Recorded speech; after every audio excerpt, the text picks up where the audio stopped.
Happy holidays and Merry Christmas. You're watching Drakewing Gaming. Oh, one moment. And enjoy the video.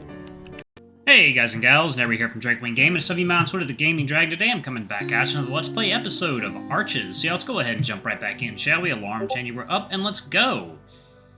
Yeah, because you don't trust me. Spitefully, Cameron turns to show Devon the underside of his tongue, as if the bear might be suspicious he's hiding it. Cameron, you want to do a cavity search too? Hey, you know, maybe that can be our solution. I take my meds and you get to play with my ass. Cameron feels a burst of anger from Devon. For some reason, it feels good. That's kind of a fucked up thing to say, don't you think? Why do I even care about that right now? Devon's already sounding angry, way quicker than he usually does when Cameron provokes him like this, and suddenly they're in a fight. The ones they never had before echo. I know you care about it, Devon. I can feel it from you every fucking night. Are you kidding me right now? Devon's voice trembles with emotion. He's more hurt than angry. Cameron should do something to help him, to soothe him, but instead he wants this fight. For a moment, he even wants Devon to hit him, to punch him right in the face and end everything as they know it. Kill him. Grab one of the knives. Imagery flashes in his mind's eye of a knife sticking out of Devon's neck, an imagined scene he never asked for. But it's insistent, showing him various ways he can use the knife. Not much for them to lose, anyway. It would free Devon from the burden that is Cameron's brain.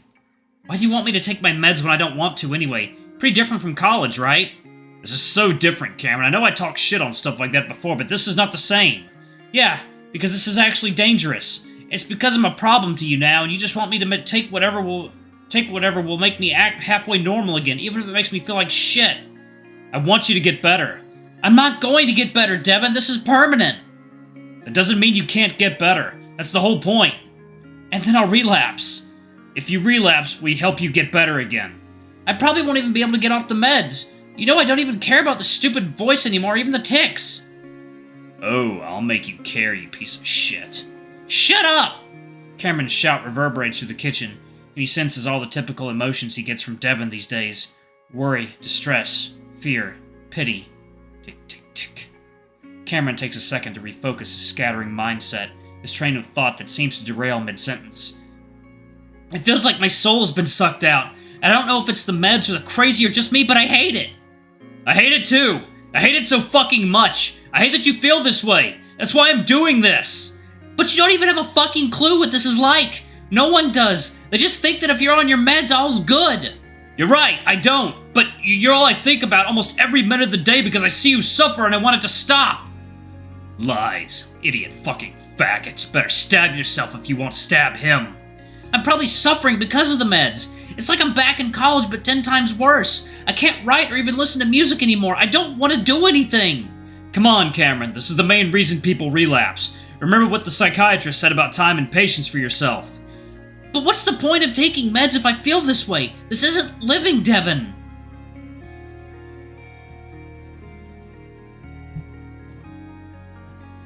You need time. A year at least, and maybe then we can start tapering off, but not now. How the hell will I get off this shit if I'm constantly spazzing out like a freak without it? They're already speculating I'm treatment resistant. That idea makes his stomach churn with dread and anxiety, and he even feels his diaphragm tensing up just slightly. He'd read too much medical literature, enough to tell him he'd likely have a shitty quality of life, up to 30 years off his life expectancy, and no end to being a burden on the people around him. Cameron feels a burst of anxiety from Devon, too. Then we'll try again, right? While Cameron never thought hard on what he might do, he does suppose he'd consider ending it. If this is how the rest of his life will play out, he's sure he will, eventually. But only when Devon isn't here to take that blow. Hates you. Wants you to die. The voice continues to talk and Cameron rubs his ear, trying to ground himself, emotionally exhausted and feeling detached. Right. The obvious signs of Cameron's symptoms being aggregated seems to bring Devon back down as well. The bear quickly hugs Cameron. I'm sorry, I just want to remind you that she was talking hypothetically, about you possibly being treatment resistant, so you can prepare for anything.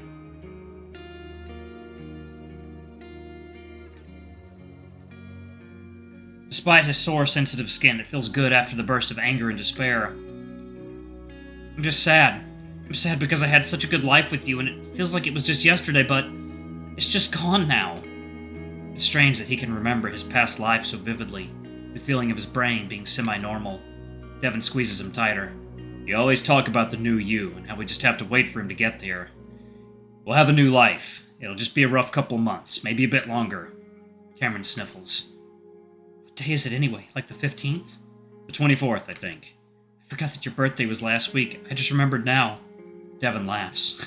Honestly, me too.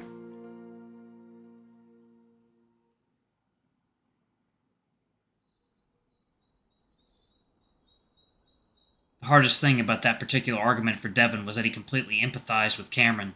He can't imagine being in that situation, made to take medication that changes him so fundamentally that he's not in full control of his movements or even his breathing. The Coyote is justified in being angry, sad, childish, and sometimes outright spiteful. It doesn't mean that it isn't unsettling seeing the Cameron lash out and cry in ways Devin had never seen him close to before. At points, it feels like he's watching the deconstruction of a life in real time. It leaves his stomach feeling hollow and sick, like it did days after Brian had to go at it. The thought of the old bear makes Devin so angry that now he wishes the man was still alive. At least then there'd be a chance for him to try and knock out a few more of his teeth in court during the victim impact statement or something. And the stress continues to build as Cameron's condition remains unstable. The transfer was scheduled for November, and Devin is trying to type up an extremely apologetic and professional email to explain the situation, and also request a possible video meeting to delay the transfer.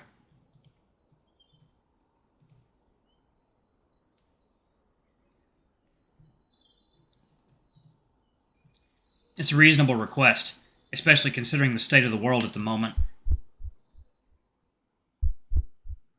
But then, seemingly out of nowhere, his breathing picks up speed. Confused, Devin watches as the edges of his vision begin to darken. He can't figure out why he suddenly feels as if he's going to pass out. The first thing that comes to Devin's mind is Arturo's older brother who died of a pulmonary embolism after he was supposed to be a simple surgery. The one thing that Artie talked about casually while high, even though Devin knows he's still devastated by it. Devin stands up from his desk, walking, then sinking to the ground as the room spins. Cam! I need help, please! I can't... Before he can stop himself, he blurts out Cameron's name, simultaneously questioning whether that was a good idea or not.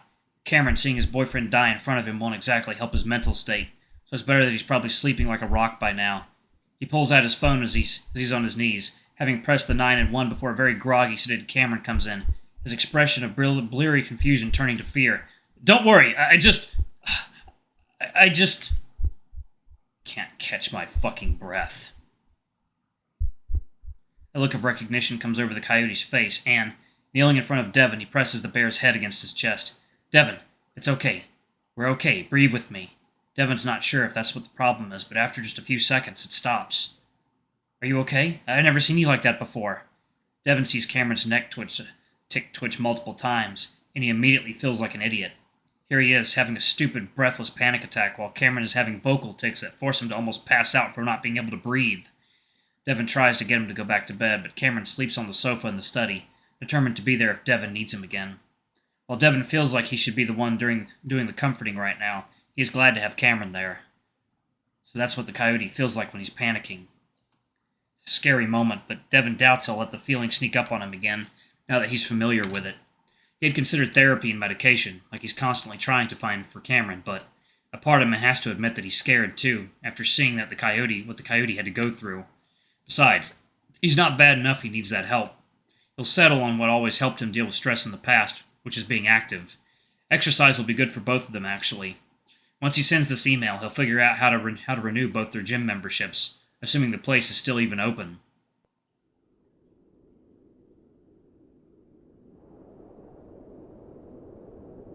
Devin steps out of the gym, taking a deep breath of the frigid February air.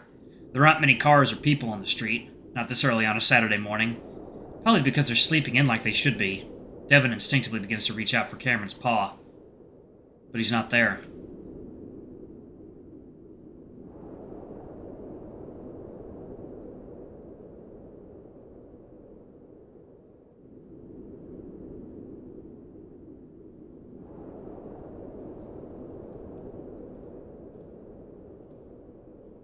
He hasn't been there for a while now. Almost a year.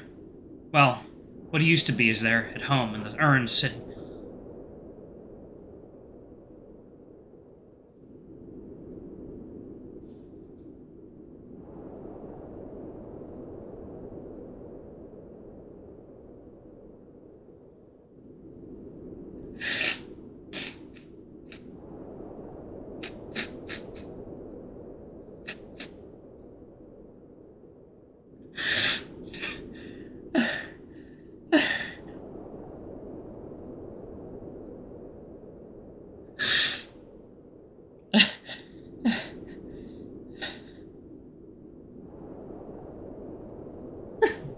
god.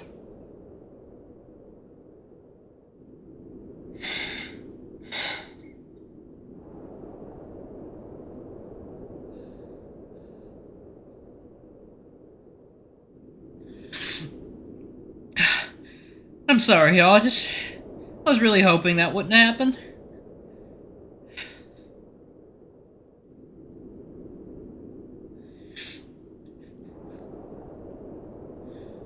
Oh my god.